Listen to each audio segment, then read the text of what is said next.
Nama saya Eis Suminarsi, NIM 2110417540, kelas F konversi, mata kuliah Analisis Lingkungan Bisnis, dosen pengampu Adi Mursalin SEMM.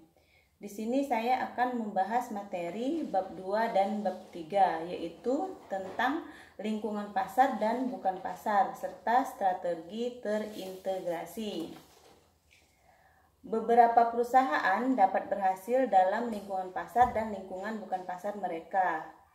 Mereka juga berhasil dalam lingkungan sosial, politik, dan hukum tempat mereka beroperasi.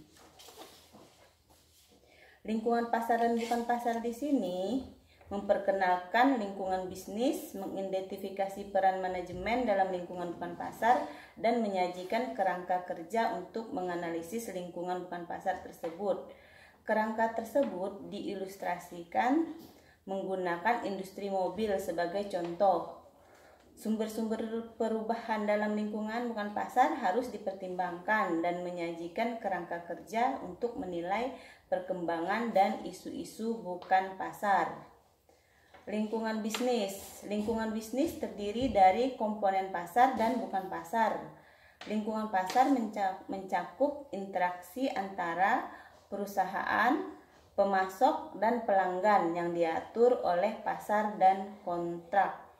Interaksi ini biasanya melibatkan transaksi ekonomi yang dilakukan secara sukarela dan pertukaran properti untuk mencapai kinerja yang unggul. Perusahaan beroperasi secara efektif di lingkungan pasar mereka.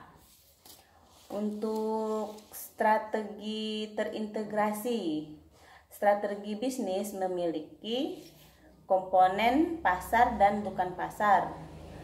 Strategi pasar adalah pola tindakan terpadu yang diambil di lingkungan pasar untuk menciptakan nilai dengan meningkatkan kinerja ekonomi suatu perusahaan.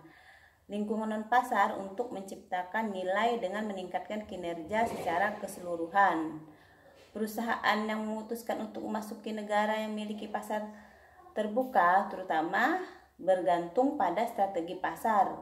Perusahaan yang memutuskan untuk memasuki negara yang telah mendirikan hambatan perdagangan memasuki negara yang telah mendirikan hambatan perdagangan membutuhkan strategi non-pasar selain strategi pasar.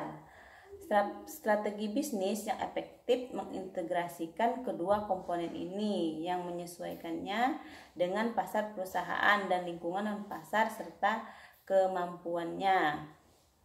Yang jelas, strategi terintegrasi ini berfokus pada analisis dan strategi bukan pasar serta integrasinya dengan mitra pasar mereka. Peran penting lainnya dari strategi bukan pasar adalah untuk menghindari kendali peluang oleh pemerintah, seperti dalam kasus pengaturan mandiri oleh perusahaan tentang perlindungan privasi internet.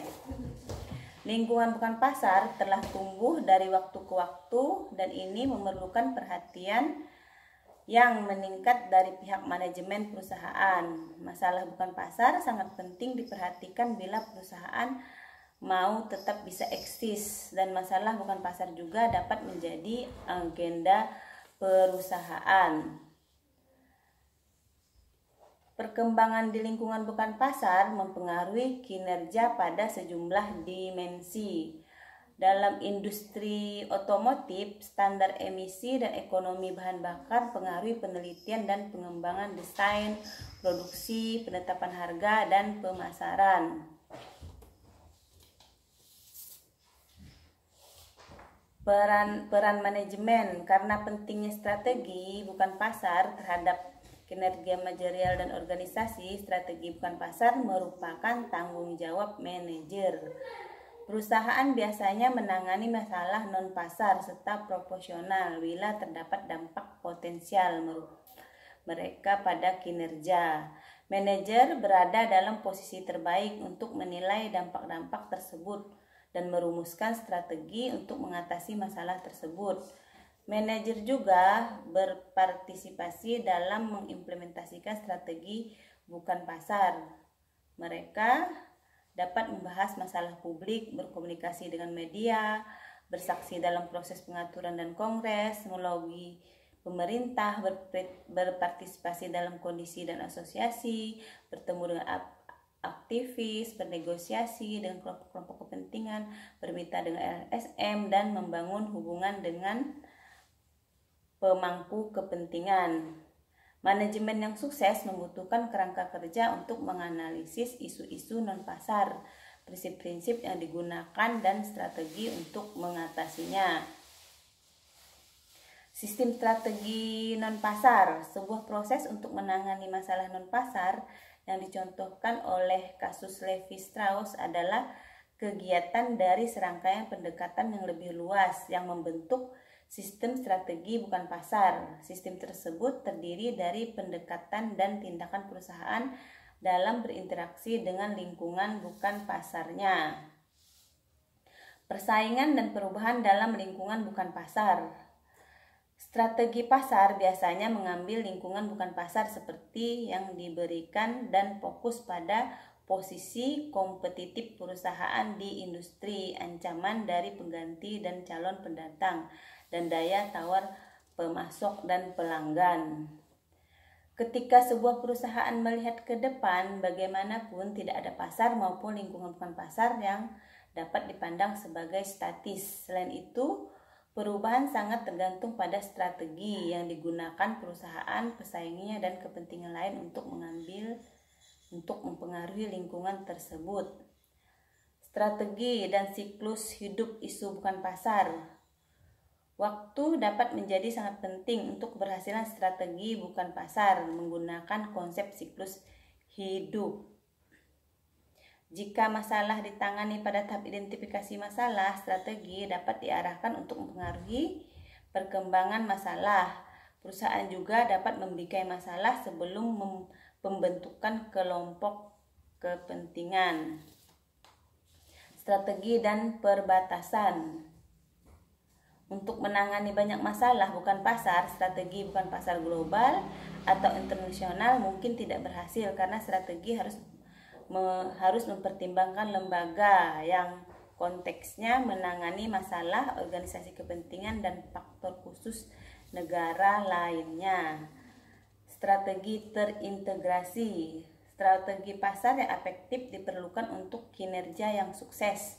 Strategi bukan pasar yang efektif jarang cukup, tetapi bagi sebagian besar perusahaan, strategi ini diperlukan untuk sukses. Strategi pasar melayani tujuan kinerja unggul dengan mengembangkan dan pertahankan keunggulan kompetitif yang diperlukan untuk memanfaatkan peluang pasar. Strategi bukan pasar melayani tujuan kinerja yang unggul dengan berpartisipasi secara efektif dan bertanggung jawab dalam proses publik yang mempengaruhi kendali peluang. Kinerja suatu perusahaan juga bertanggung jawab pada seberapa baik strategi bukan pasarnya terintegrasi dengan strategi pasarnya. Karena kinerja perusahaan adalah tanggung jawab manajemen. Demikianlah rangkuman mata kuliah analisis lingkungan bisnis dari saya. Terima kasih.